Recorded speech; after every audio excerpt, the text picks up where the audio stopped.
I do believe that humanity has reached a crossroad, and I hate to exaggerate that. I don't want it to sound sensational, but I think it's true.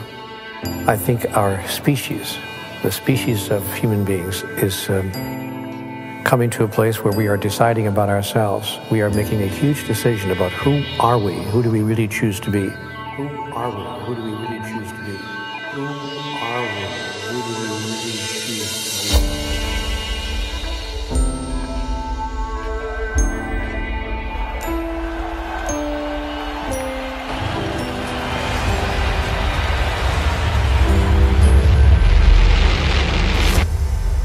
We imagine that the issue is a political issue. Then we say, well, it must be a financial problem. The problem is not political, it's not financial, and it's also, by the way, not military, obviously. Circumstances don't determine who you are, they reveal who you are. And the world that we live in now, the circumstances are changing so rapidly that we're being revealed. There's no such thing as a problem. A problem is essentially a transition. So I see the crises of today as a transition point for humanity.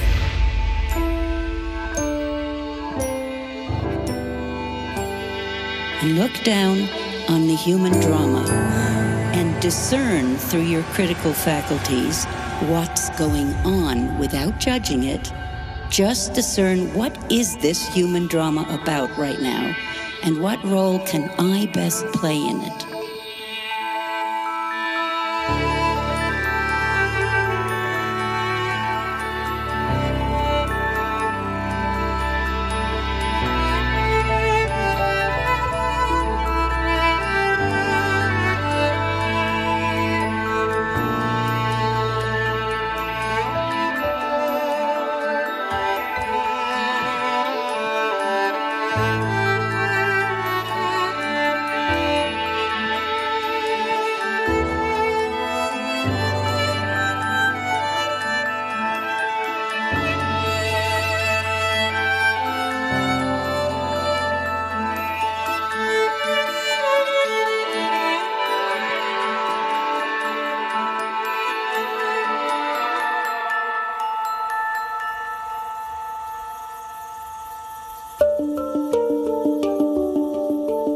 The latest Global Risks Report published by the World Economic Forum presents an astonishing risks interconnection map.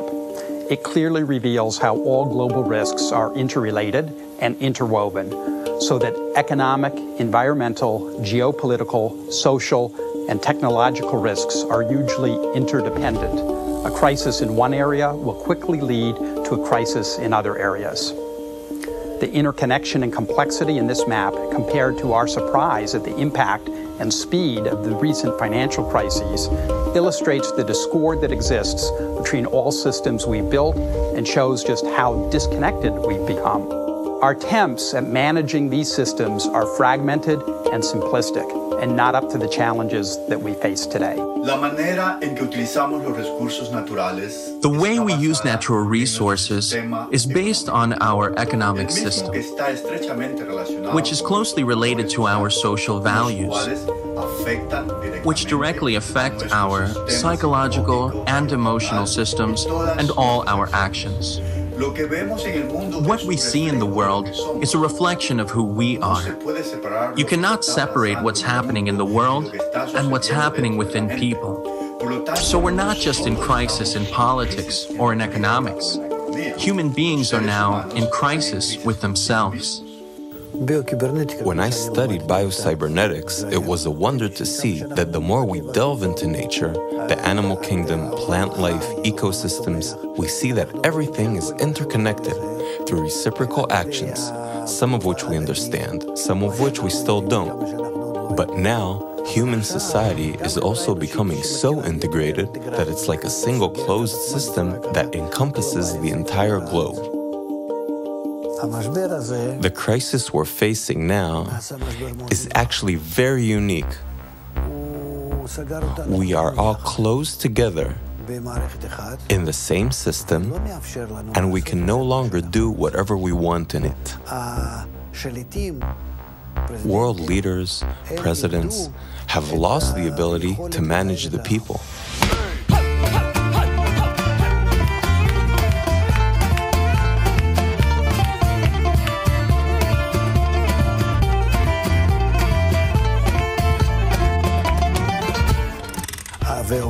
it's as though the world began to move without any reins, but rather according to a new law of interdependence, of connection, the law that is characteristic of integral systems.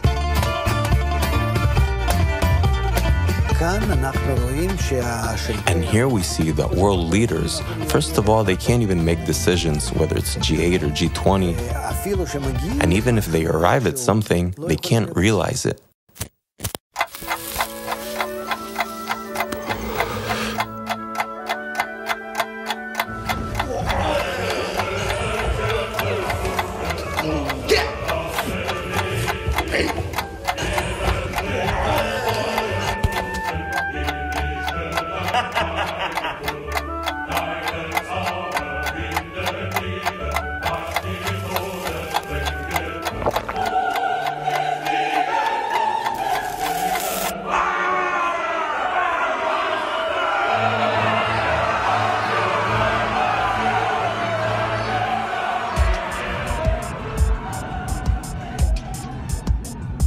In science, we started as Newtonian physicists, and we started pretending like we are machines. That was the worldview for some time. That changed with biologists coming along. Biology gives a different view of the human being altogether. Biology says that, well, we are machines, but we are machines with competition, with survival in mind. And we fight for our survival, we compete. So our higher values are important only if they are important for survival. Outside of survival, there is no other impetus to the human being. And because of this idea, we have become, as you know, extremely competitive in our society. If somebody else has something, I must get it. If somebody else doesn't have it yet, I must get it before he or she gets it. This idea is causing havoc in our society. Much of our progress in human civilization has been driven by egoistic competition. People try to outdo each other, and that creates better science, better technology, etc. However, now we're at a point where this ego drive has become so extreme that it will stop at nothing in order to be more or have more than others.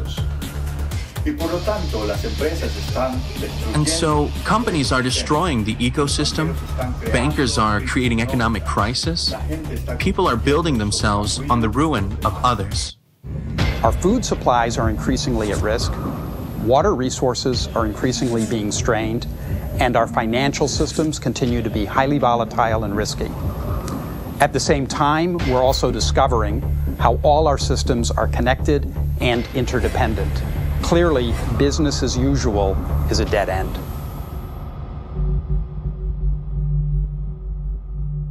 In the previous days and times, we've been involved, not exclusively, but largely, in the process of individual survival. How do I get through the day? How do I get through the week? How do I get through the month?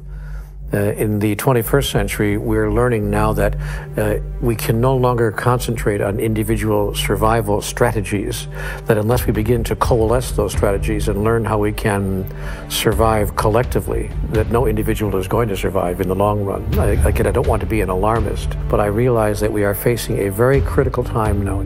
The separation theology that humanity has established through the years has created a separation cosmology that is a cosmological way of looking at things that says everything is separate from everything else. And a separation cosmology has produced a separation sociology that is a way of socializing with each other that says I'm over here and you're over there and our interests will not meet unless they do. If they do, we'll try to cooperate, but if our interests do not meet, if we have separate interests, I may just have to harm you. I may, in fact, just have to kill you.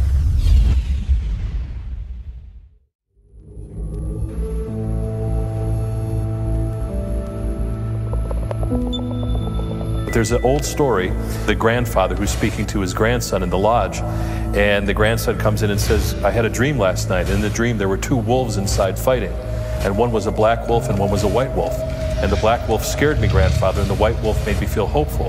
Which one will survive? And the grandfather said, the one you feed the most. And so to me, that is the nature of humanity, the nature of humans, is we have both. Which one we're going to feed the most is the one we're going to see in the world.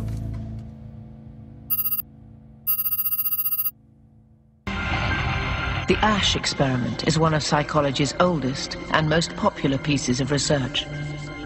A volunteer is told that he's taking part in a visual perception test.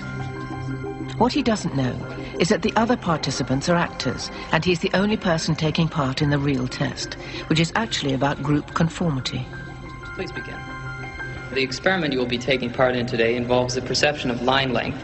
Your task will be simply to look at the line here on the left and indicate which of the 3 lines on the right is equal to it in length. So, for example, if you... The actors have been told to match the wrong lines. The volunteer will be monitored to see if he gives the correct answer or if he goes along with the opinion of the group and gives the wrong answer. In the first test, the correct answer is 2. 1. 1. 1.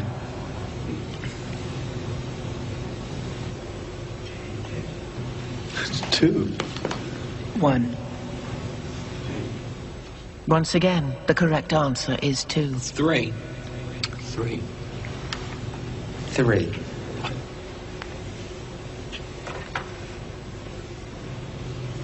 3. 3.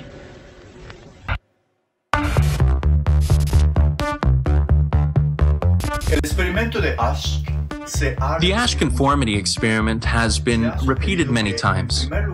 It's been suggested that, first, the distortion happens at the level of action. The subject believes the others are wrong, yet goes along with them anyway. Then it happens at the level of judgment. The subject begins to think, maybe they're seeing something I'm not seeing. And then it happens at the level of perception, which means that the subject's actual perception of what's right or wrong is distorted by the majority. Now, when you link these conclusions to what's happening in the world today, you have to ask, in what way have we been using the influence of society? Which is probably the most powerful force in human psychology.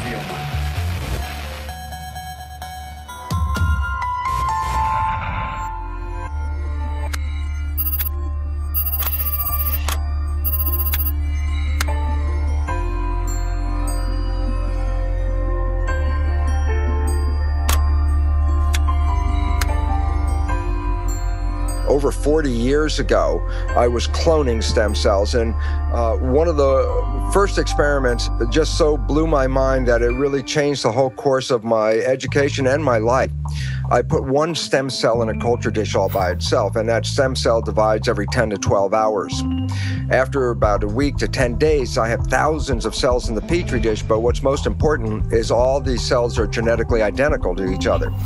And then what I did, and this is the experiment, I separated a culture of genetically identical cells into 3 different petri dishes, and I changed the environment. But the culture medium to cells is like the world that we live in. It's got the air, the water, the food, all the things in it. So I had 3 different environments, yet genetically identical cells in each dish, and the results revealed that in environment A, the cells form muscle, in environment B, the cells form bone, and in environment C, the cells form fat cells.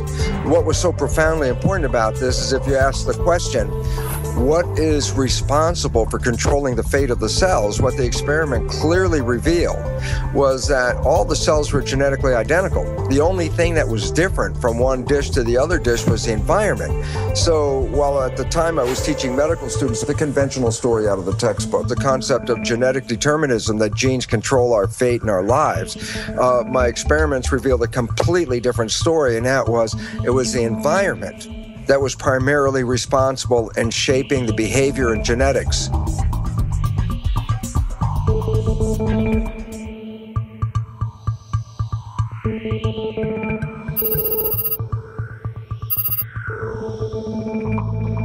And there's new research out of Harvard Medical School about social contagion.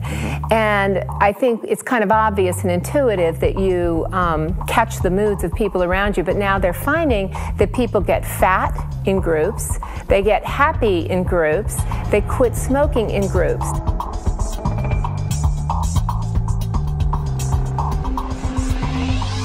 Nicholas Christakis and I have been very fortunate to find a resource in the Framingham Heart Study that we never imagined we could find. They were asking people for 32 years, who are your family members? Where do you work?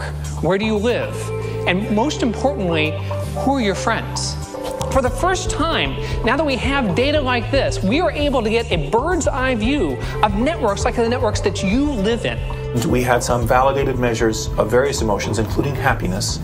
And what we attempted to show, and were able to show, is that my happiness depends not just on my own actions and thoughts and behaviors, but also on the actions and thoughts and behaviors of the people to whom I'm directly connected, my friends, siblings, spouses, neighbors, coworkers, and so forth, and the people to whom they are connected, and the people even to whom they are connected. And what this finding is showing us is that it's not just behaviors that are spreading through networks, it's also these emotional states that are spreading through networks. So we think that what's spreading is this tendency to transmit ideas, these norms of behavior. You are, in fact, a social organism. You're created by your environment.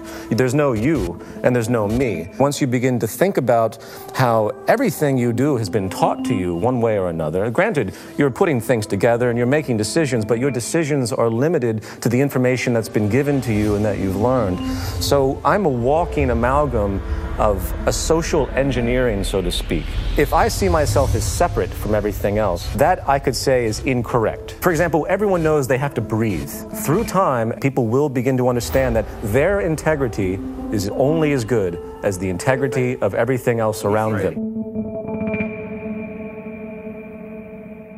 So what is happening in science is really quite pathetic, and what is happening in the public at large is also equally pathetic, because what is happening is that by pretending to be something, we are becoming that something.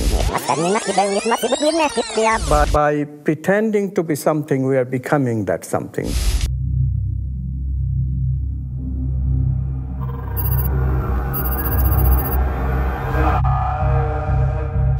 I began to feel that I was losing my identity, that the person that I call Clay, the person who put me in this place, the person who volunteered to go into this prison, because it was a prison to me, it still is a prison to me. I don't look on it as an experiment or a simulation. It was just a prison that was run by psychologists instead of run by the state. In 1971, today's well-known psychologist, Philip Zimbardo, decided to examine what would happen if you take perfectly normal and healthy young students and create a prison-like environment within Stanford University and tell them, for the next 2 weeks, some of you will act as prisoners, and some of you will act as guards. One day into the experiment, a riot broke out. The guards began humiliating the prisoners. They used physical punishments. Some became extremely sadistic. The prisoners began to have emotional breakdowns. Some had to be removed from the study early, and after only 6 days, the experiment had to be completely shut down.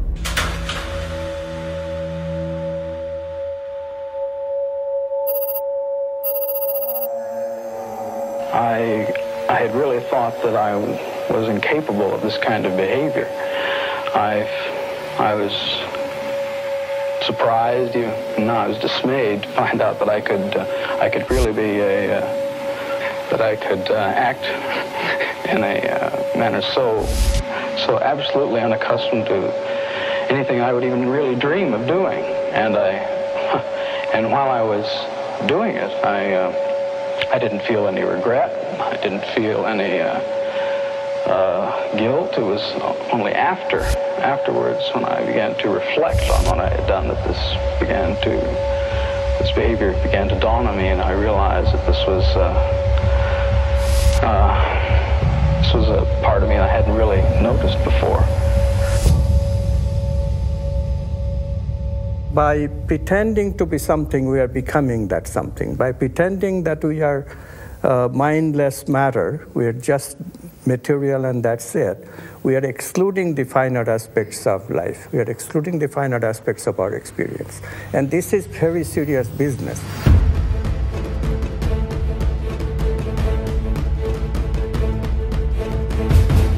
If you take Darwinian theory, which says that we're in a competition and we have to compare each other as to where we fit, and you mix that with a Newtonian vision from physics that the primacy of the universe is found in the physical structure.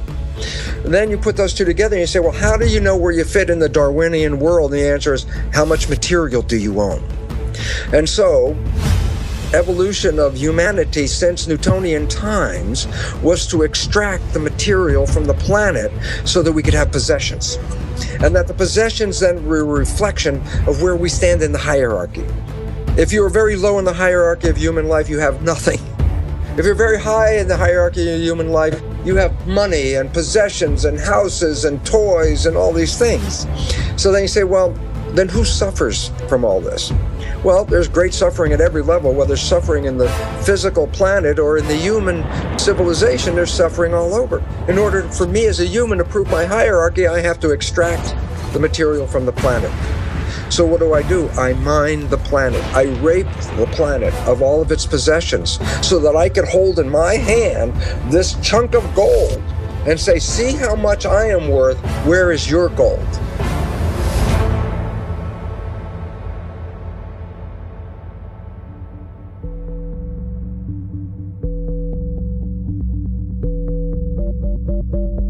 Theory of evolution is not based on community, but based on the individual. Newtonian physics said it's only the visible things that are relevant.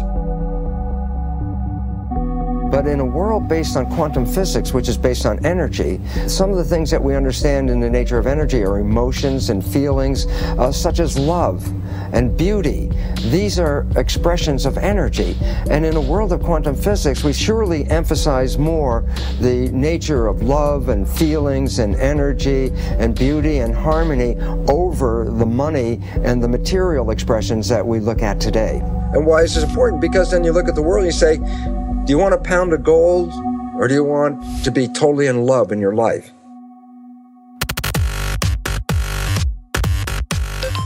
This is a painting known as The Supper at Emmaus. And in the 1940s, when it was thought to be painted by Johann Vermeer, it was worth millions of dollars. It was perhaps literally priceless. It was in Holland, and it was one of the most renowned paintings in Europe. People would travel through Europe to see it. Until one terrible day when it was discovered that it was not painted by Vermeer at all, but by the great forger, Van Meegeren. In other words, it was discovered it was not this painting, but that painting. And all of a sudden, its value dropped to nothing. How you taste something is critically affected by what you believe you're eating.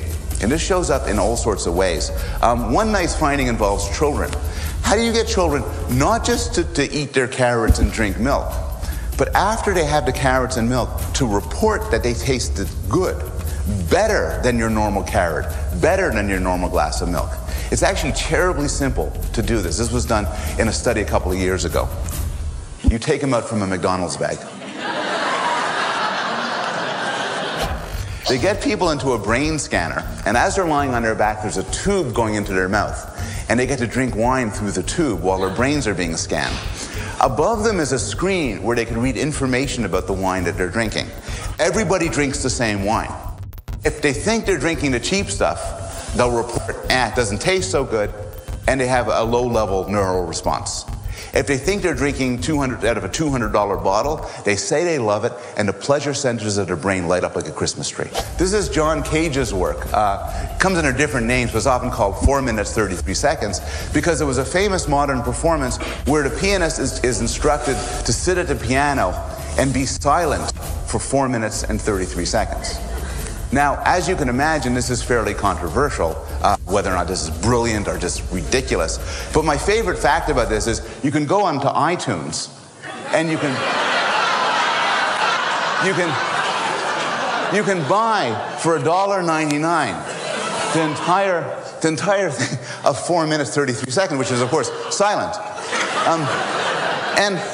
And I've read commentaries on this where people are outraged. They say, look, just turn down the volume of your computer and sit there for 4 minutes, 33 seconds. But psychologically, I think that wouldn't be the same silence. This is that silence from that performance. You know, it's astonishing to me that we don't realize we make this all up. We made the whole thing up. You know why gold is what the value it is? Because somebody said so. That's it. You know why the fuel costs what it is? Because somebody said so. Somebody speculates, somebody decides, there's a belief, enough people join in, this is what a thing costs. We've all decided this. So an awakening of, we're repeating these cycles and we're getting kind of tired of it, maybe we should do something different this time around, be something different. People are interested in processing meaning and values. We have to hear that.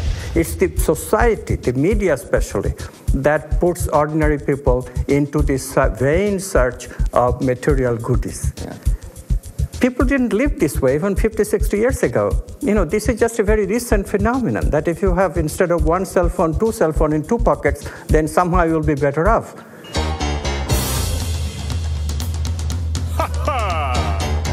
Right. I'm the king of excess. I'm the sultan of sales. I'm the boss of bargains. My credit cards, they never fail. I got a 700 something on my beacon score, which means I don't own a thing and I can buy even more. I'm a buffet eating, tablet reading, lovable guy. I get the best of the best that my money can't buy. It's a wonderful life.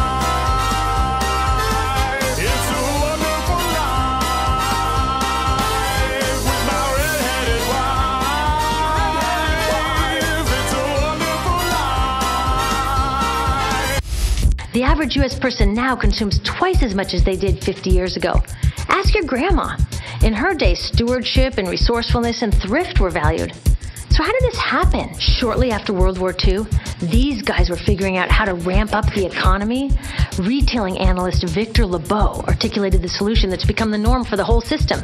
He said, our enormously productive economy demands that we make consumption our way of life, that we convert the buying and use of goods into rituals, that we seek our spiritual satisfaction, our ego satisfaction in consumption. We need things consumed, burned up, replaced, and discarded at an ever-accelerating rate. Advertisements and media in general plays a big role in this. Each of us in the U.S. is targeted with over 3,000 advertisements a day. We see more advertisements in 1 year than people 50 years ago saw in a lifetime. And if you think about it, what's the point of an ad except to make us unhappy with what we have? So 3,000 times a day, we're told our hair is wrong, our skin is wrong, our clothes are wrong, our furniture is wrong, our car is wrong. We are wrong, but it can all be made right if we just go shopping.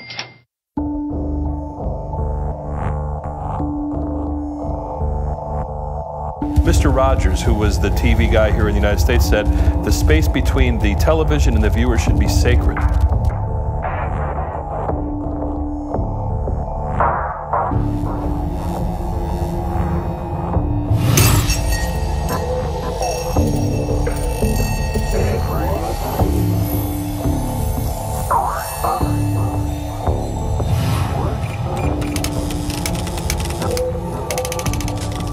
It comes down to money. If they can sell it, if it helps humanity, I don't believe that the make or break point for anything that's done in the media, for the most part, 99%, is about the influence on the consumer. It's about, can we sell it? And if they could sell it and it's good for you, they'll sell it. But if they sell it and it's not good for you, they'll sell it anyway. In my world, I think that matters greatly on the impact of the listener because it changes their lives one way or the other.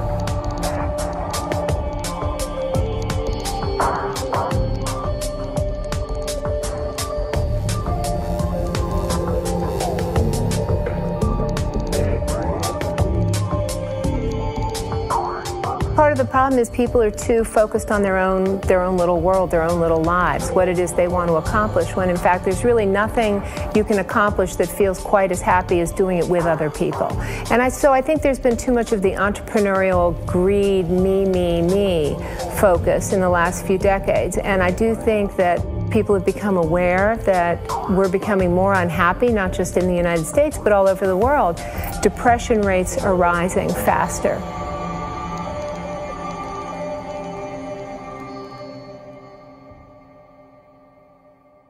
I don't know that people are always aware of it until you ask powerful questions.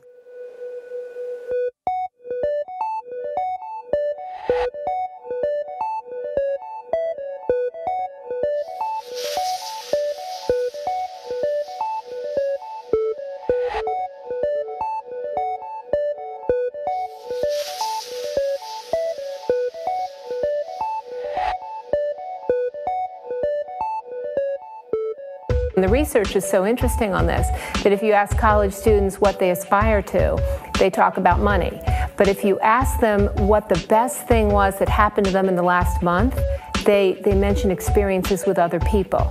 They never mention possessions. So on an intuitive level, people do understand what it is that brings them joy, but sometimes they have to find out the hard way.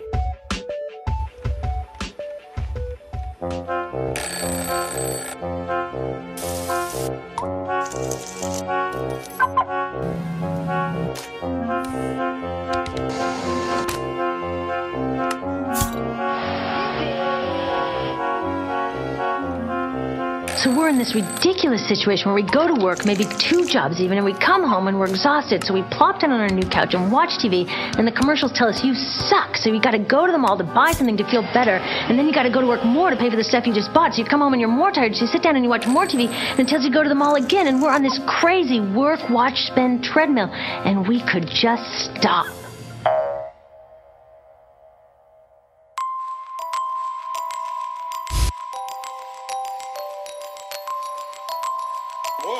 I had a question, and the question was, how much did you cut them by?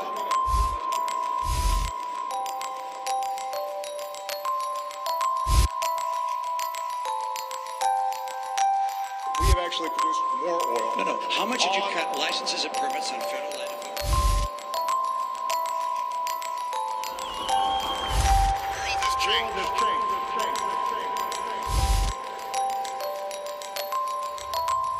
We must change with it.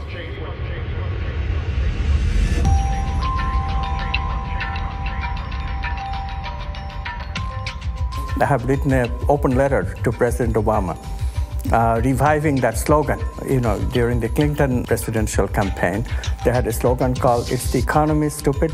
For me, the slogan is, "It's the worldview, stupid." It's unless the worldview changes, unless the worldview acknowledges listening to the values, listening to the personal meaning of life and the social meaning of life, unless we do this, real change cannot come. So I wrote to President Obama, if you talked about real change that we can believe in, if you really want change that we can believe in, please help us to change our worldview. The change of man is the key to changing everything else in the world. Without it, nothing will significant will change. What we need is not just patching up, not just solutions to current problems.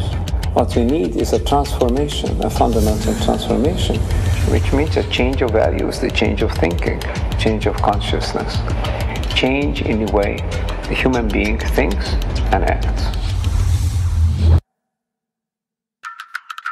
Worldviews affect the engine of civilization. It affects who we each individually think who we are and how we behave, and our moral sense, business. It affects everything.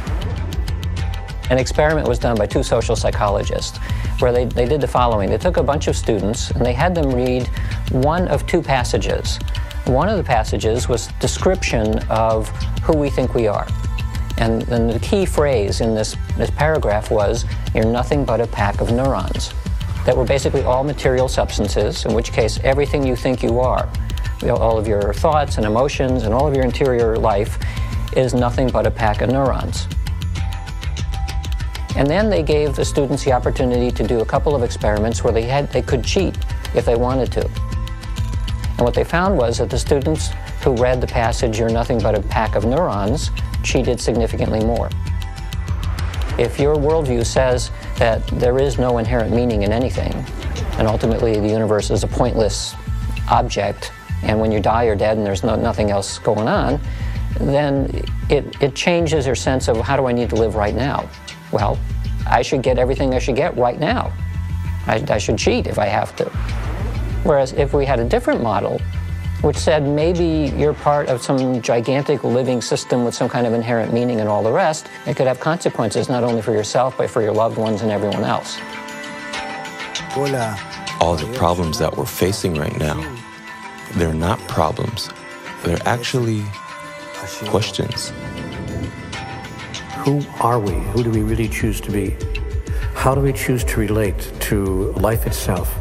How do we choose to relate to all the different elements of life, the environment, the planet itself, obviously the people?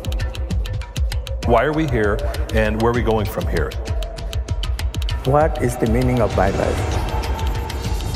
We're in a transition stage where the old answers are no longer sustainable, and that's why we're facing the crises we face. So there's a population in a state of flux saying the old stuff doesn't work, and we're ready for new answers that will create a newer, more sustainable civilization. Simple point, the old civilization is no longer sustainable, the answers are flawed, new answers are in, and we're in the moment of taking those new answers and weaving a new culture that will support those answers and support ourselves. At this critical point in time, we have to redefine what it means to be human. We have to choose a new identity, literally choose a new identity, and recreate ourselves anew as a humanity. Recreate ourselves as a brand new kind of living organism, a brand new kind of species, and recreate the organism as a cluster, as a group, rather than as a scattering of single individuals. We have to change our thinking about who we are in relationship to each other. We've been living in a competitive society for too long, and the world we see is the result. The ego, the competitive ego. What we have to do is learn how to cooperate and drop the ego and realize, again, that if we have people in one country that are very poor and people that are very wealthy, the wealthy are going to have to get big armies and big fences to keep those other people out. It's not going to work with the divisions of society that we have today and the stratification.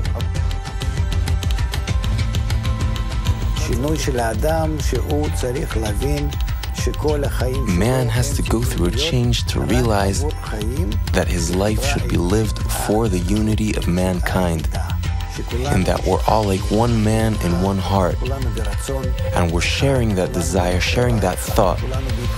We're all in mutual connection, making mutual concessions in reciprocity, like cells of a living body.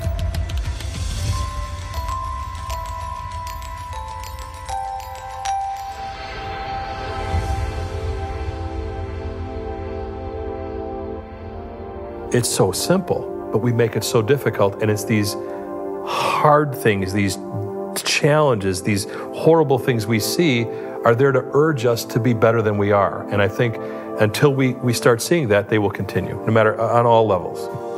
We look at our economic crisis, we look at our ecological crisis, we look at our spiritual crisis, and we say, I'm not happy, society's not happy, what's wrong with us? So that is the trigger. We have to have problems to have solutions. Problems create creativity. There's no such thing as a problem. A problem is essentially a transition. So I see the crises of today as a transition point for humanity. I see them as not necessarily something that's out of the ordinary. Again and again in nature, from the very most ancient bacteria to more recent species, they go through a juvenile phase of hostile competition to establish themselves. And then they discover the economics of cooperation. And when they find that it is cheaper and more efficient and more beneficial for everyone to feed your enemy rather than fighting them, then we are on the way to the new civilization we're all looking for. The wonderful part about nature being fractal is that we can use patterns in nature to understand other patterns that exist, because patterns repeat themselves. So now if you want to look at a pattern that's playing itself out on this planet right now that would give us insight about what is going on. So I say, look inside a caterpillar that's growing. And a caterpillar represents, let's say, 7 billion cells living under the same skin. Each cell is a citizen. And guess what? They're like people like us. They're working every day. Cells in the digestive system are taking the food and breaking it down and making products out of it. Some cells are the motility cells. Those are the cells that move the caterpillar around. The structures of like our highways with trucks and vehicles carrying materials all over the place, something like that. Cells of the immune system are taking their job of protecting the system. Respiration system is making sure fresh oxygen is being delivered. So all the cells have jobs. The caterpillar's growing. If you were in there and a reporter, you look around and go, yeah, the economy is going great guns. It's growing every day. Everybody's working, full employment. This is the kind of thing we love to see. How much are we growing every day? Some percent every day. And then the caterpillar reaches a certain stage of growth. And at that stage of growth, it just stops eating. It can't take in anymore at this point. It's reaching a maximum size. Then if you're a cell inside that community, imagine what would happen. That you're on the job and all of a sudden there's less food coming in and you're a digestive cell and you say, well, man, the work is slowing down here. The factory is slowing down. Then all of a sudden it gets to such a low level that many cells get laid off of the job. Now their cell's not working. Why? There's not enough food coming in to keep them all working. And as the food shuts down, then the other jobs are affected because if there's no food, then there's no energy, and all the systems start laying off cells, and pretty soon there's massive chaos under the skin of a caterpillar. Why? The systems stop growing, the cells are out of work, nothing is evolving, and the thing is falling apart. If you were a cell in that caterpillar body at that time, you would look around and say, oh my God, our world is coming to an end. And yet, in the midst of those billions of cells, in among them are other cells genetically identical to them, no different. But they think differently. They respond to the signals differently. These cells have the interesting name called imaginal cells. And these imaginal cells come up with new visions. And what happens is, in the midst of all this chaos, when all the other cells are running around thinking the end of the world is coming, the new imaginal cells are laying out new ideas, new visions, a new plan, a new scheme, a new way of life. And around these ideas, the cells reorganize and they start to create new massive organizations to create something much more fabulous than the previous system. A system that is much more sustainable, a system with a higher level of evolution. And that system they're constructing called the butterfly. So there's a transition from an old world of caterpillar with an old belief system and an old way of life that was no longer sustainable. And therefore, you have two choices in this world right now. You can retain your caterpillar status and go, oh my God, the sky is falling, and be in fear. Or you can say, the caterpillar is going, I want to build the butterfly. Why? Because if I become active and, positive in the process of building the butterfly, I'm engaged, I'm working, we're creating the future. If I sit there and bemoan the loss of the caterpillar, then I'm making myself sick and everything around me. Why? I'm not contributing to our evolution. And so, where are we? We're at the demise of the caterpillar stage of civilization and the rise of the butterfly. What we have to recognize is that all this crisis, etc., is not outside of consciousness. Mm-hmm. It is also inside of consciousness. Mm-hmm. There is a plan to this madness. Mm-hmm. If we look at biological evolution, all big evolution is preceded by a catastrophe. So this is evolution of the human being that is going on right now. From being overly concerned with the negative emotions and the rational mind to listen to the values. Love, beauty, justice, truth, goodness. We need to hear that. But how do we hear that without the pangs of suffering?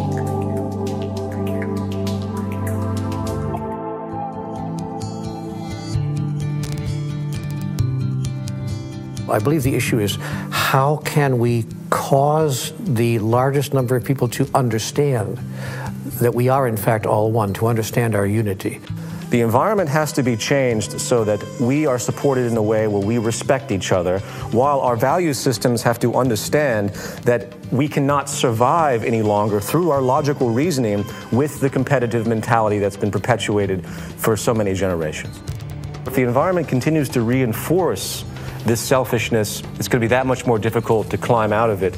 So if we create an environment that helps us to have the courage to give, and it rewards and reinforces giving, then I think we'll move much more quickly into that type of bestowal mentality. What we're beginning to see now is the fall of all the major institutions, whether it's economy, politics, education, healthcare, every fundamental level of institution in the world. So there's going to have to be changes at every level. And it starts with education and awareness. Why? Because the knowledge we bought into of who we are and why we're here turns out to be archaic beliefs that are not supporting our survival.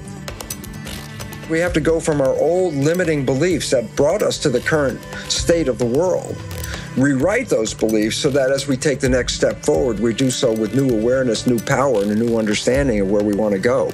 So we need to change education. Just imagine what would happen if we changed our environment completely.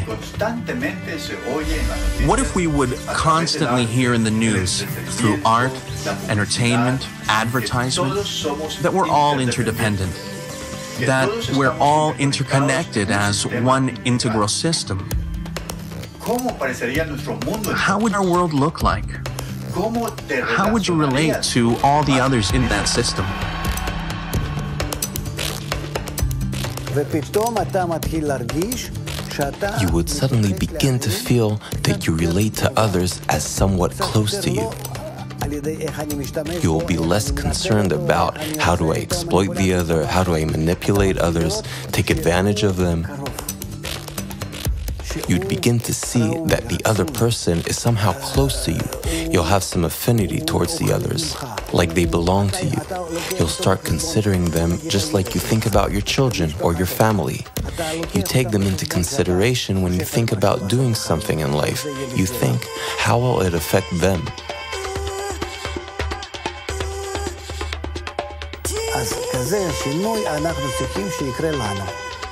So that is the kind of change we need to go through. And it can happen to us through the proper environment that we create for ourselves.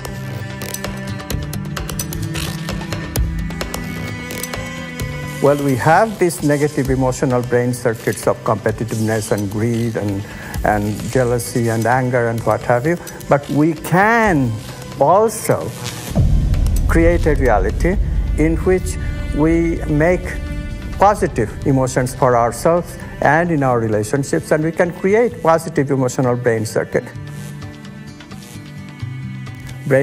that we have created by voluntary acts of loving, deliberately, by practicing. That will then mollify the negative emotional brain circuit so we can overcome our base desires.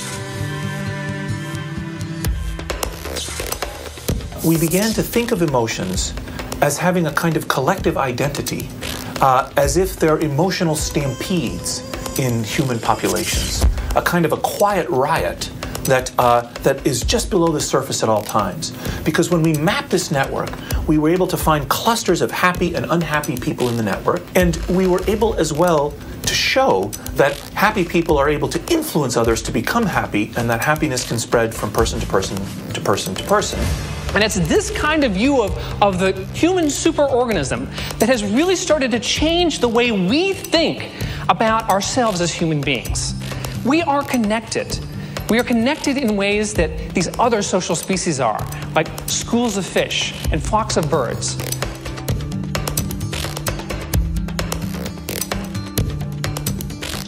Animals have this. So-called primitive people have this. We seem to have lost it through our intensive egoistic orientation. If you recover this connection, then we will behave with greater solidarity to each other. We will extend our solidarity that exists in a family. We can extend it over larger areas, ultimately to the whole human family and to the living environment.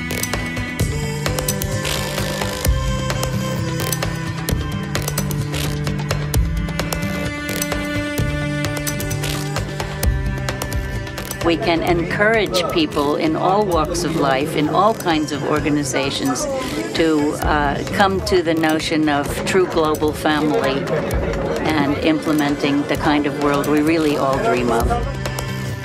What has increasingly been found is that the happiest people have vibrant social networks. They work hard at cultivating the relationships with other people. So it's the togetherness, the bringing people together that brings people the most joy.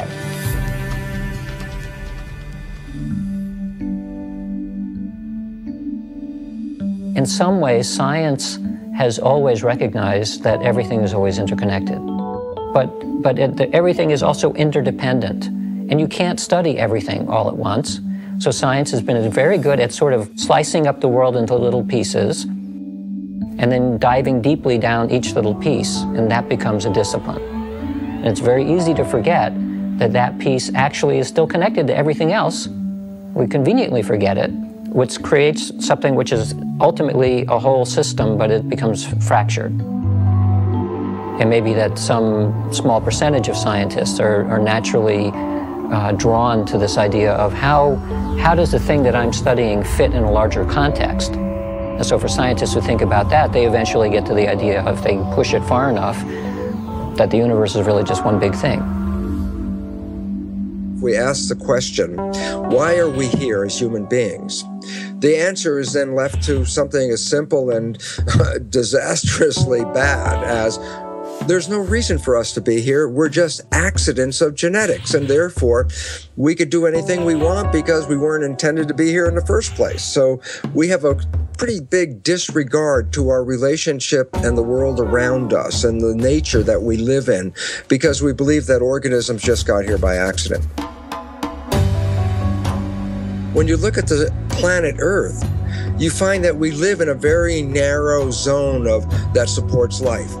A perfect combination of gases in the environment, a perfect temperature and all this, and it stays constant, which has been a very unusual event of how can a planet keep a constancy in a world where everything is dynamic around it? And the answer is because nature has created one organism after another organism to keep the environment in balance and compensate for the ranges of activities that occur around us. So we keep what is called homeostasis. Very simple example is this.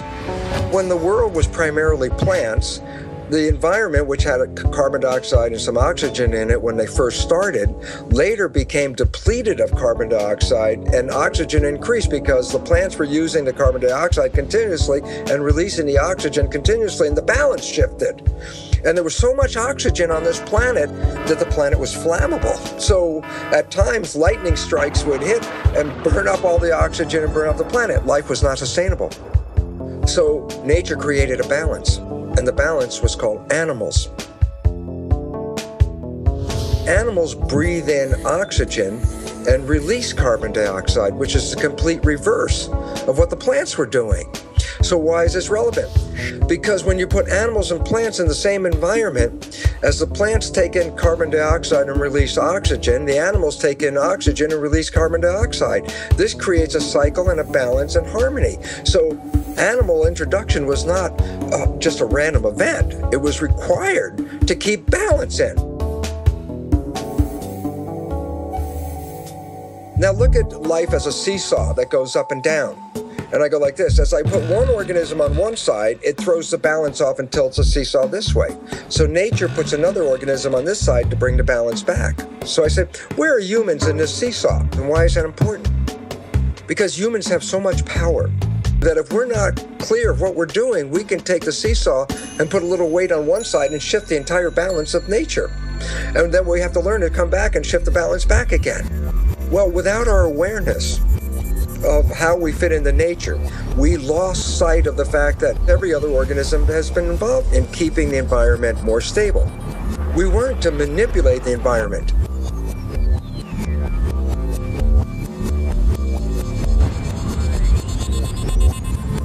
But if the balance now shifts way off because of humanity, then it means that nature will no longer support human life on this planet. It says that we have upset the balance of the environment and are causing our own extinction. So the writing is on the wall. We have to work collectively to create harmony back in the environment. When we become aware of this, we can engage in that activity as the primary direction of human civilization.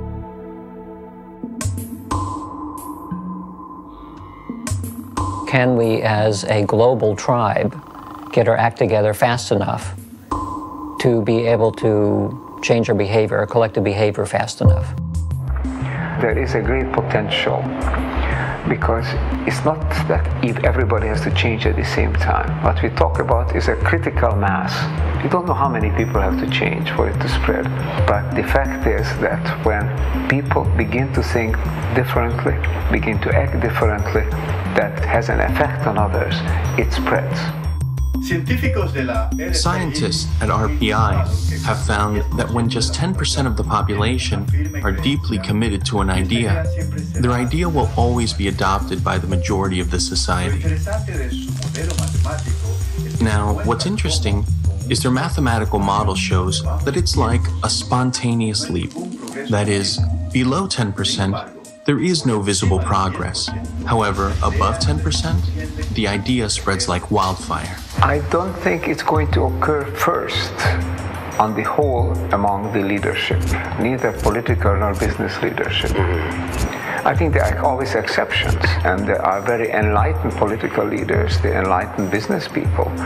But on the whole, these people have too much stake on the present system, and they are afraid of change, because their own base of power and wealth lies in maintaining the current system. So the change has to come from elsewhere. I don't think it can come from the very poorest people. The very poorest people, maybe 2 billion people in the world, try to survive somehow. They have to get the food and the housing and the job and the healthcare and the education that is a minimum requirement. We can't expect it from that, well, maybe 200-300 million people who are really the wealthy and the leading classes.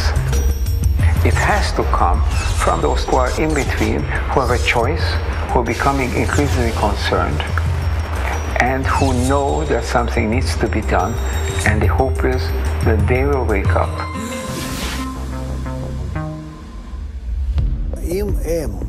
If there are people who are aware that the world must become integrated, then the question is, can they come together? Can they make the initial step towards this? I think the problem with global crises is that from each individual's point of view, it becomes difficult to know what do I do about it. When I say my ego and transform my ego, it's an illusion. How can I transform my ego when I'm dependent on so many other egos?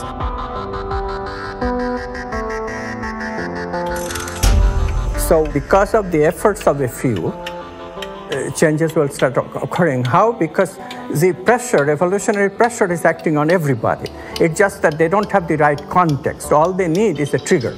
The trigger will be provided by this upper echelon of people who are working together to develop positive emotions.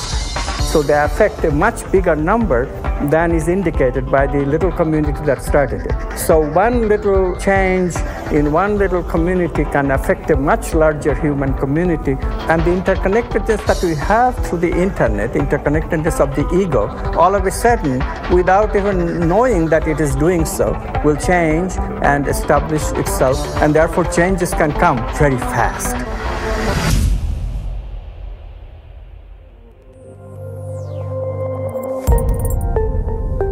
The basic idea is that there's this vast fabric of humanity stretching endlessly into the distance. I'm connected to you and you to others on out endlessly. Your actions can influence the actions and feelings of others around you, which in turn then can spread to still others and then to still others. If you tell someone they don't influence anybody, they're not going to do anything. But if you tell them they influence 1,000 people, they'll change their lives. And that's why I think it's so critical for us to understand, first and foremost, how and why we are connected. Thinking people, they can see opportunities in this. So we have to do this collectively. We have to do this collectively through dialogues, first between two people, through relationships between two people, and then generalizing it to a whole family, to the entire community, to bigger communities, to the country, to the entire world. Change the society to recognize that we cannot do this by ourselves. We cannot do this alone.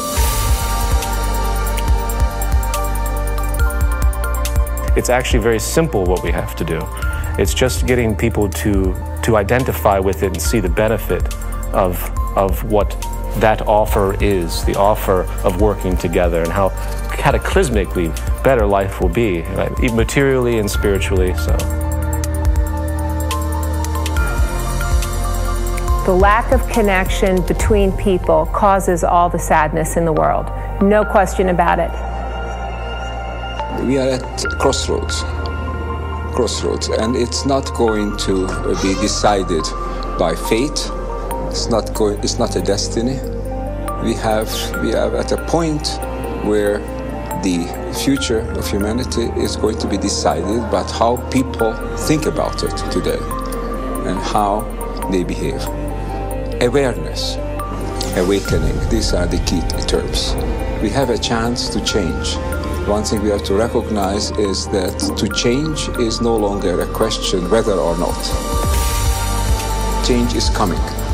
The only question is whether it's coming unexpectedly and abruptly on us so that we can't do much about it, we become victim of it, or whether we can anticipate it, create those major changes that will bring about a better future. And that is the unprecedented task of the generation now living.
For the boys and the girls, cause the way we were living don't work no more. Divided into artificial classes, rich and poor.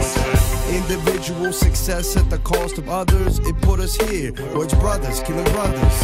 Yeah, and then we left with lots of crying mothers. It's turned people into haters instead of lovers. It seemed egoism brought us happiness. Now everybody depressed and laughing less. Yeah, but homie, now we past this, and it's time to spread the love to the masses. And our task is to fix our glasses. Then we'll feel obliged to love everything alive. Now is the time. We got a choice, either we live or we die.